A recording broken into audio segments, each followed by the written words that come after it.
acompanhe o debate sobre as políticas públicas na cidade contemporânea com o arquiteto Fernando de Melo Franco. Primeiro eu gostaria de parabenizar pelo trabalho. É muito importante ver isso e você trazer isso para cá, principalmente com um público de alunos como esses que ainda estão precisando de estímulo para pensar a cidade pública. Logo eu abro para as pessoas para perguntas.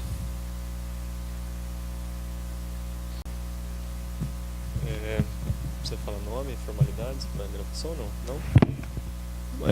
Eu queria saber, na opinião, Fernando, se você acha que nova gestão em São Paulo, alguns desses projetos, mesmo que previstos na forma de lei, através do plano diretor, se você acredita que alguns deles tendem a ter algum tipo de desincentivo. Bom, ainda é muito cedo, né? São nem 90 dias da gestão, não quero aqui fazer um julgamento precipitado e pré-conceituoso, portanto, mas o que eu acho que é importante a gente se dar conta é que, obviamente, vamos ter mudanças, né? E por que nós vamos ter mudanças? Porque mudou completamente o quadro, não apenas na cidade de São Paulo, mas no país inteiro, né? O quadro político como um todo. E a gente, e não apenas no Brasil, mas no mundo inteiro, né? A gente está vivendo processos aí bastante preocupantes, né? De reação a projetos históricos, como da própria construção da Comunidade Europeia, o Brexit. Ele vai se contrapor àquilo que nasceu imediatamente no pós-guerra como uma tentativa de impedimento de que os europeus fizessem aquela idiotice, aquela insanidade que foram as duas guerras. Isso tudo está em risco, está sendo revertido. E eu não estou querendo dizer que o que a gente fez está em risco, porque seria dizer que eu estaria com a verdade e a razão, mas o que está acontecendo é, dentro do processo de disputa e de pendularidade, nós sim vamos, muito provavelmente, presenciar uma série de ações de um governo que tem um outro posicionamento, tem um outro partido em relação à visão de mundo, que muito provavelmente vai para outros lugares que não aqueles que a gente tinha pensado. Esse campo de disputa está deflagrado cada vez mais, o país está cindido, e o que acontece é que, no caso específico de São Paulo, esse governo tem a maioria na Câmara e não terá muita dificuldade de aprovar toda e qualquer coisa que possa, porventura, inclusive, reverter coisas que nós consideramos históricas. Porque isso que a gente apresentou aqui, a parcelamento, edificação, utilização compulsória, solo criado, etc., não é invenção nossa. Isso é a agenda a pauta da agenda urbana que vem lá dos anos 60, que tem 50, 60 anos. A única coisa que a gente fez foi, é claro, a gente sempre vai adicionando novos ingredientes, novas camadas, mas foi viabilizar politicamente um processo, uma batalha histórica de décadas. Assim como a Comunidade Europeia também, a União Europeia também é um projeto de décadas, né? E que um Brexit pode botar a perder e que uma revisão do plano diretor também pode botar a perder, no nosso caso em São Paulo. Como professor, Fernando, como que essa experiência da prefeitura, ela pode ser introduzida dentro dos nossos laboratórios? Como que isso poderia estar acontecendo? É uma grande curiosidade. Bom, vou aproveitar a sua pergunta super interessante para falar duas coisas. Logo no começo, quando a gente começa uma gestão, é uma enxurrada, uma avalanche, você não tem tempo praticamente de reagir a nada, e a gente não tem treinamento de piloto de caça que pensa numa fração de segundo, né? Então, acontece alguma coisa, você tem duas formas possíveis de reagir, então, né? Primeiro, você joga nos dados e vê se cai um, você faz assim, se cai dois, você faz assado. Ou o que você faz? Você vai buscar todos o seu instrumental conceitual, que é o que te permite rapidamente ter uma resposta lógica, coerente. E é o que a gente fez, né? Portanto, não tem ação possível que não seja decorrente de um processo de contínua formação, que é muito importante, né? E nesse sentido, queria aqui fazer um elogio à reflexão um elogio ao estudo. Acho que arquiteto estuda pouco e acho um absurdo quando a gente é acusado de ter sido excessivamente acadêmico. Isso devia ser um elogio e não um xingamento.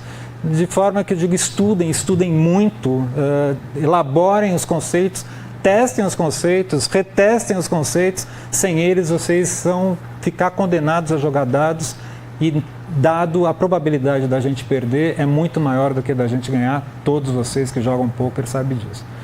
E a segunda forma de te responder é que uma das primeiras coisas que a gente fez foi criar uma chamada assessoria APAF, Assessoria de Pesquisa Aplicada e Fomento.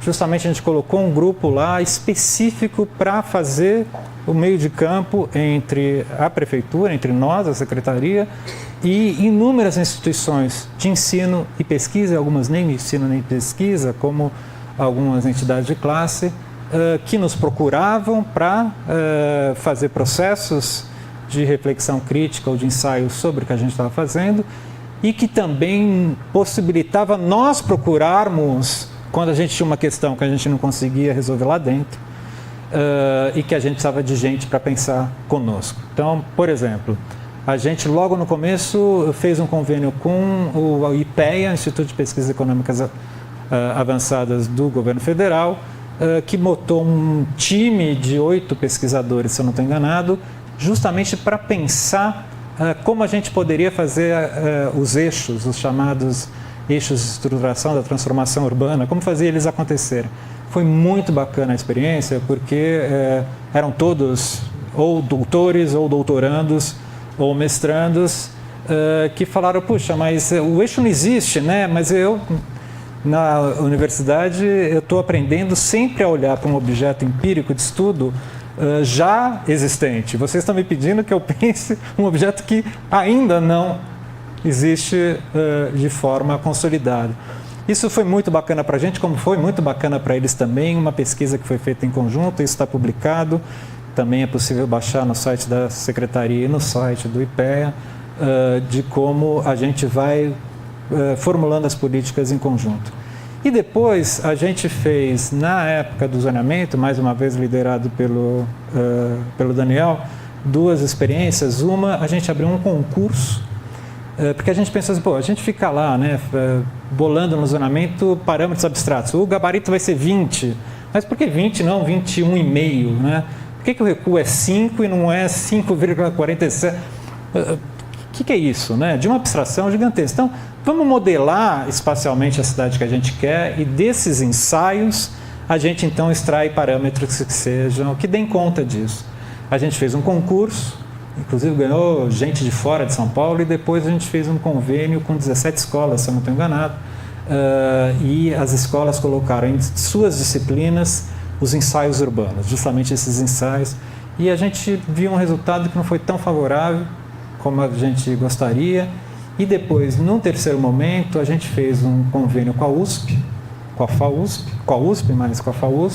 e a gente regulamentou e implantou a primeira residência em arquitetura e urbanismo sistematizada, a primeira em Salvador, mas de fato em escala. O que foi isso? Que nem a medicina, né? Eu estou lá na medicina, daí eu faço a residência, eu passo 6 meses na ortopedia, 6 meses no ambulatório, 6 meses na cardiologia, etc. e tal.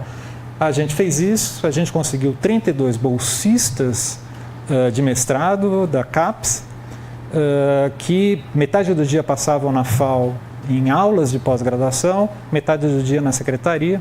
No primeiro momento a gente estava com a questão dos planos regionais e a gente botou todos os 32, curiosamente são 32 subprefeituras, 2 por subprefeitura nos planos regionais, mas a ideia de continuidade é que eles também passassem tempos em cada um dos departamentos, né?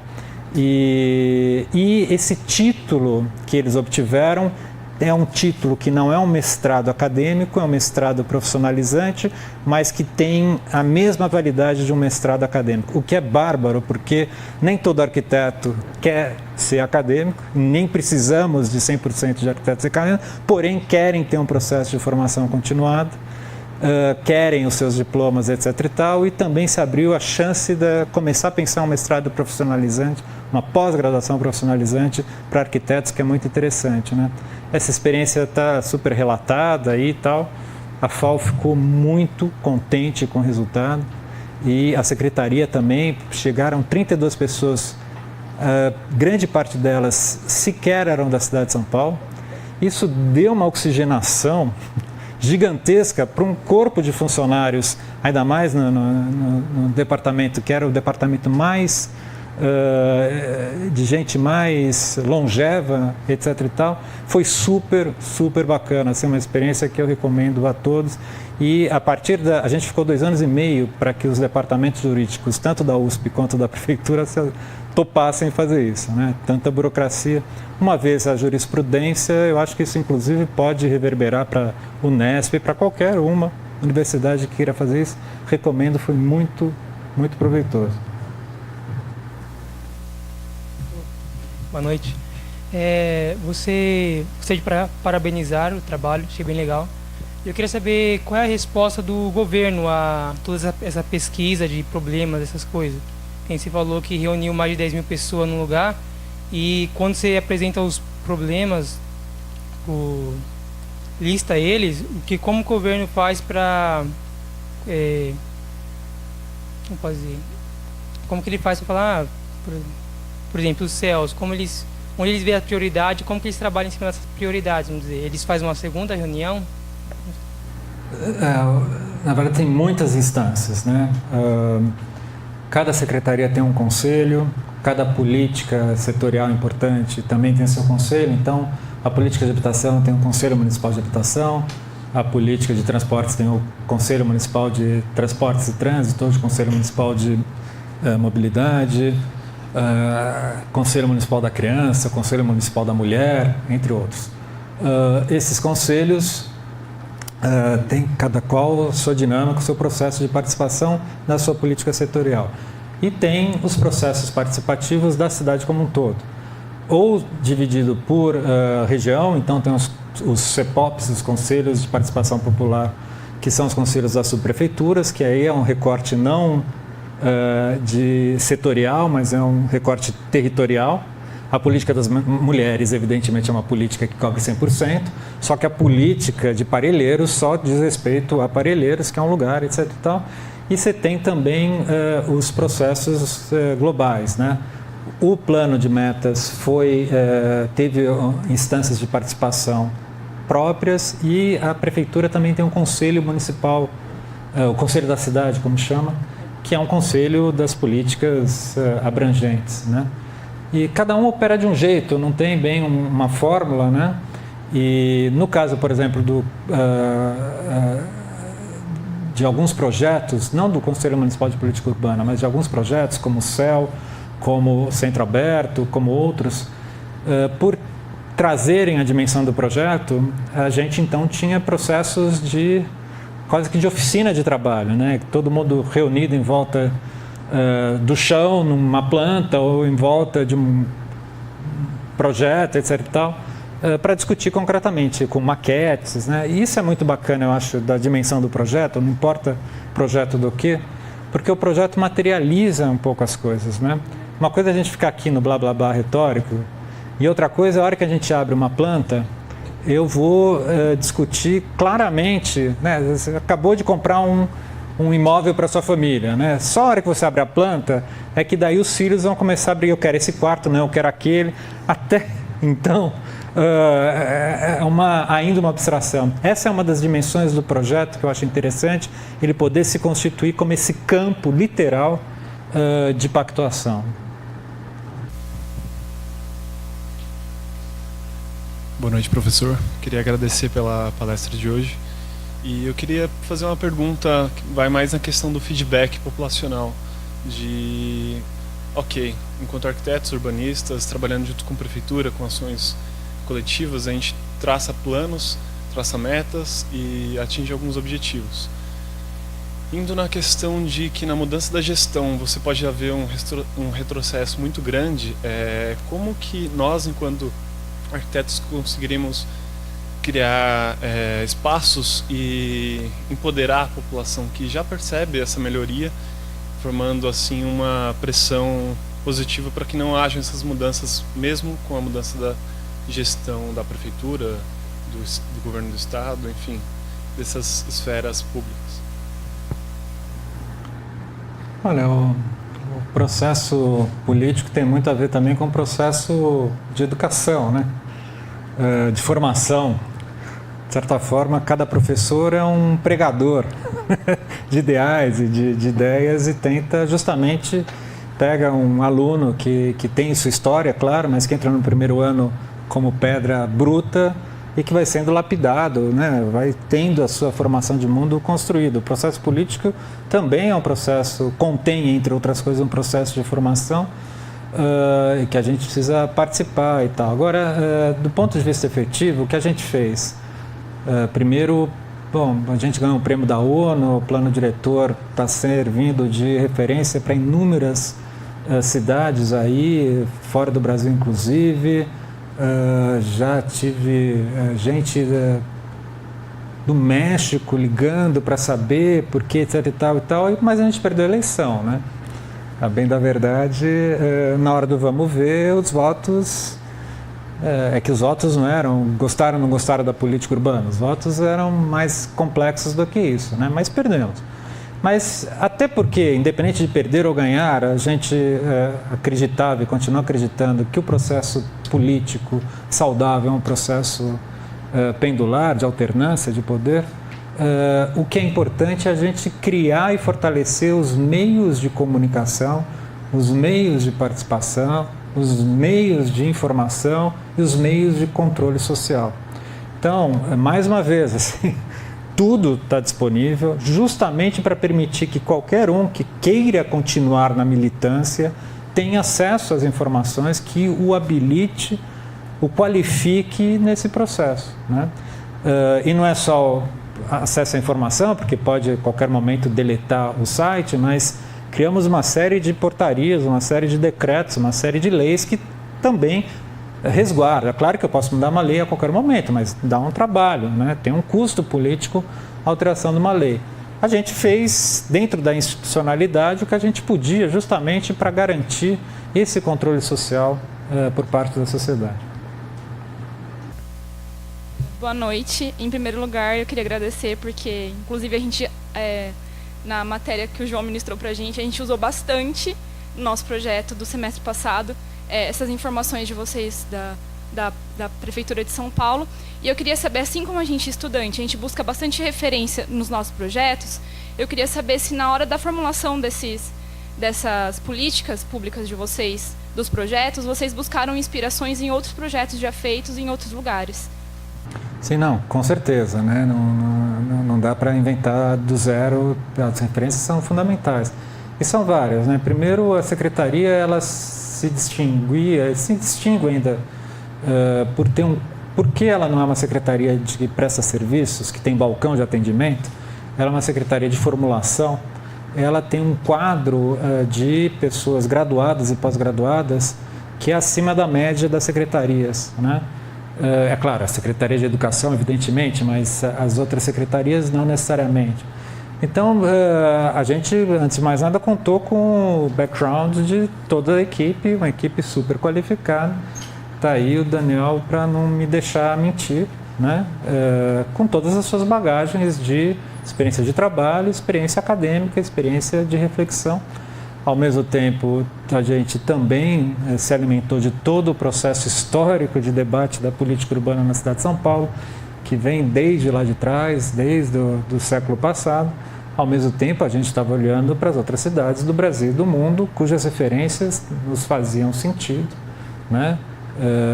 Gostemos ou não gostemos do que está acontecendo no Rio de Janeiro, mas o Rio de Janeiro tem uma tradição na questão, por exemplo, da habitação social, que é valiosíssima. Cidades latino-americanas com contextos muito próximos do nosso, como Quito, Medellín, Bogotá, Rosário, tem experiências, Guadalajara, tem experiências super relevantes, né?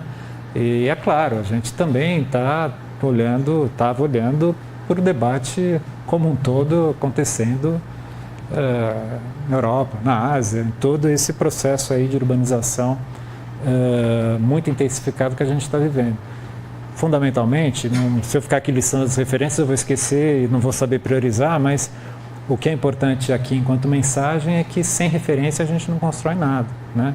E é fundamental, mais uma vez, a gente ter isso, e por isso que é importante a gente também publicar, a gente registrar, para que nossa reflexão sirva de plataforma, sirva de referência para os outros que estão vindo aí, né?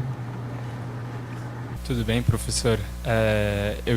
A minha pergunta vai na linha da participação relacionada à formulação de todo o plano.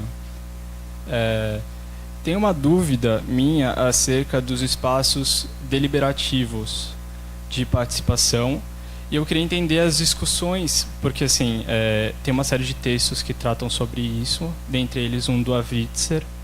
Ele fala da dificuldade de implementação de instrumentos e espaços como o do orçamento participativo. Eu queria entender um pouco como se deu a discussão acerca do espaço e da constituição do orçamento participativo dentro do Plano Diretor de São Paulo. A resposta é claríssima. Não teve discussão de orçamento no Plano Diretor. Não teve um processo de orçamento participativo.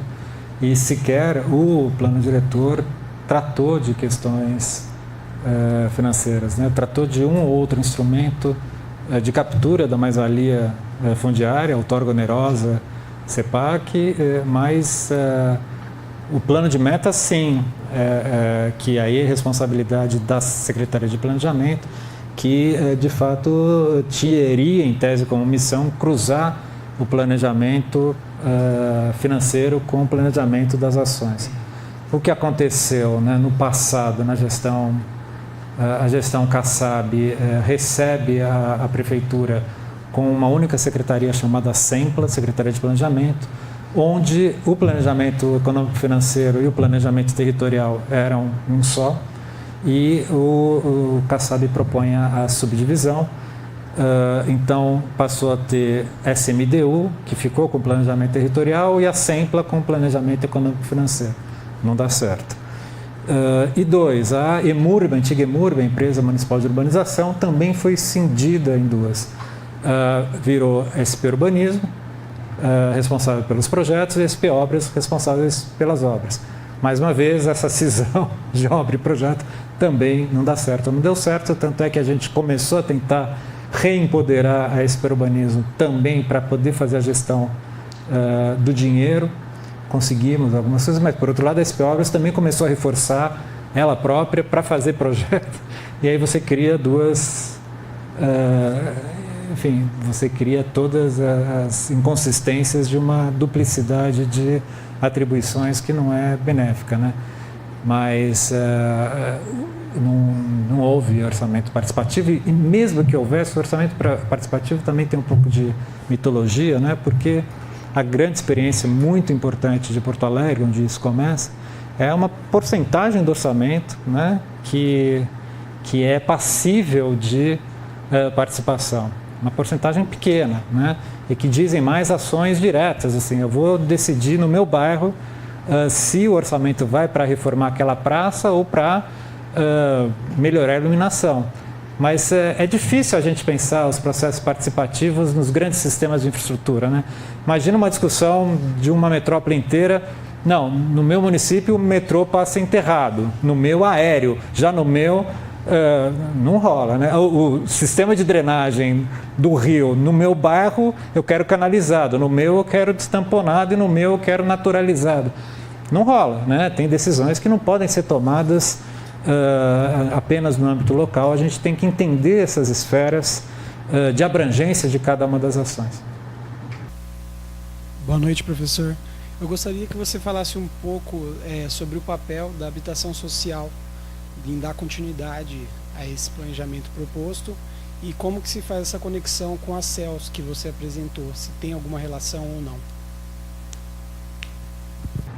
Bom, a questão da habitação ela é fundamental, né? Porque as cidades existem para dois propósitos, né? Para produzir e para a gente morar, né? E se é para a gente morar, todo mundo precisa de casa. E E a casa não é um luxo, a casa é um direito universal. A gente acredita, portanto, na condição das nossas cidades, a habitação social ainda vai ser durante muito tempo uma questão fundamental. E a gente, mais uma vez, no caso de São Paulo, tem uma Secretaria de Habitação e tem uma Secretaria de Desenvolvimento Urbano. É muito difícil, eram 29, 27 secretarias, se eu não estou enganado. É muito difícil governar em governos de coalizão, num nível de fragmentação das políticas setoriais. Por isso o trabalho, por isso que o primeiro slide também eu resgato aquele diagrama das conectividades, porque para mim o grande achado, a grande descoberta no projeto da agricultura, da cadeia da agricultura, que é um mero pretexto, podia ser agricultura, podia ser qualquer outra coisa, foi exatamente fortalecimento das nossas metodologias, da nossa estratégia de ligar os pontos, de construir essas articulações. Não dá para pensar política de habitação sem pensar política ambiental, também não dá para pensar habitação sem desenvolvimento, transporte, etc. Tem que pensar a política como um todo. Não foi bem assim. E segundo,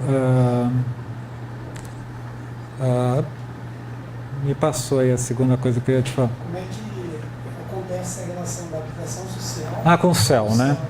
Então, mas é isso que eu acho que é... O que é um bairro, né? Porque em São Paulo, por exemplo, um bairro fica chique, como o Morumbi, agora não está mais, está bastante decadente, mas o Morumbi começou e todo bairro passou a chamar Morumbi num certo momento da história da cidade. Agora Perdizes, né? Então, do lado de lá do trem, tem um novo bairro que era Barra Funda, agora é Nova Perdizes, né? Então, tem Higienópolis, toda a borda de Higienópolis, conforme passa a se chamar Nova Higienópolis, Novíssima Higienópolis, e aí vai para... O que é um bairro em São Paulo? É muito difícil a gente distinguir. Mas a gente podia caracterizar um bairro como aquele espaço, aquele território que reúne todas as crianças que vão numa certa escola. É uma noção de comunidade muito forte, né? Então, de certa forma, a escola deveria ser isso, né? Deveria ser esse espaço, e ainda mais um território, que é uma articulação de vários equipamentos. A relação com a habitação é direta, né?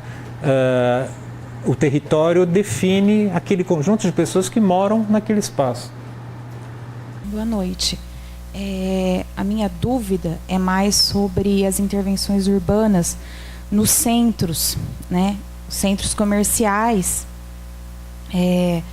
Por exemplo, qual que seria a melhor medida? Porque a gente vê que, assim, como que a gente vai trazer, não somente segurança, mas trazer mobilidade ali e, assim, como que a gente pode fazer para que assim, por exemplo, pessoas possam chegar nesses centros sem precisar tanto. Lógico que assim, é importante o transporte público, mas assim, seria só implantar ciclovias? O que a gente pode fazer?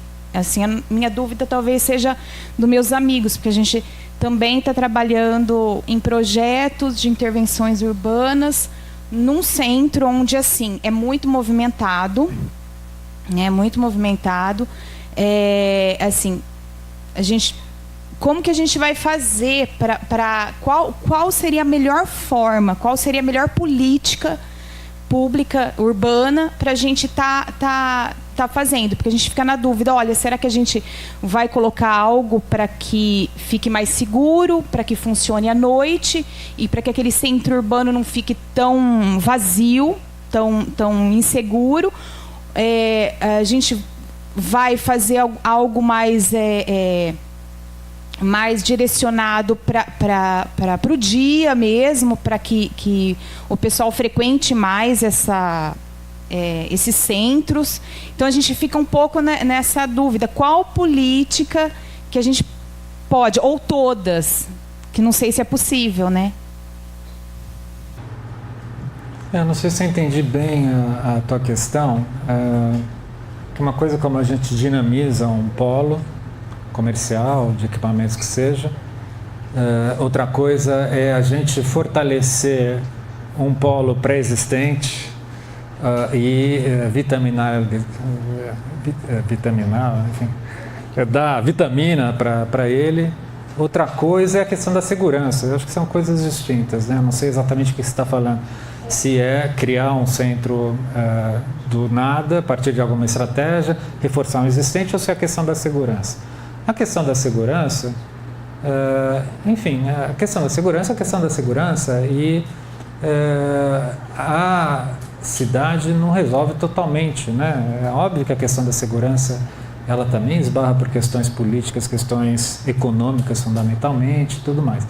Mas a questão de como a gente constrói os espaços tem lá um pouco de impacto, né? Então, todos os condomínios fechados, todos os muros, toda a desertificação que isso gera na rua tem um impacto, né? Enquanto que edifícios que nos seus térreos se proponham a estabelecer certas porosidades, certas trocas com o espaço público e vice-versa, vão gerar outra capacidade, outra condição de segurança, né? Eu fui recentemente para Medellín e fiquei muito impressionado lá, porque Medellín, como todo mundo sabe, Pablo Escobar morou lá, foi um dos lugares mais violentos do mundo e tem muito prédio que não é atual, prédios da época do Pablo Escobar, ou mesmo de antes do Pablo Escobar, que não tem grades, né? Então, se Medellín pode, por que a gente não pode, né? É também uma questão, a percepção da segurança ou da insegurança é muito diferente dos dados estatísticos da própria segurança, né? Tem uma questão aí também, uma dimensão muito subjetiva nisso tudo, mas uma coisa é certa, o nosso padrão de cidade, e eu fiquei bastante tempo em São Carlos, conheci muitas cidades do interior, tinha alunos de todos os lugares, menos de São Carlos, acompanhei vários trabalhos de TGIs aqui em Bauru, e esses condomínios fechados não ajudam a segurança nenhuma. Inclusive os condomínios fechados em São Paulo é onde tem o maior índice de violência, certo tipo de violência, uso de drogas e violência sexual, exatamente porque entre os moradores de classe média alta, porque eles são territórios onde a polícia não entra e, portanto, eu posso fazer tudo e qualquer coisa, né? Então, a pretexto de proteger meu filho, eu deixo ele no condomínio, mas é dentro do condomínio que meu filho aprende as perversidades da vida, né? Enfim, não tem muita resposta para essa pergunta. Gente, é mais alguma pergunta? Então eu vou encerrar já a sessão agradecendo mais uma vez o Fernando e todos os egressos que vieram, já que o debate se complementou. Muito obrigado, Fernando. Foi muito bom tê-lo aqui mostrando esse plano. Eu que agradeço.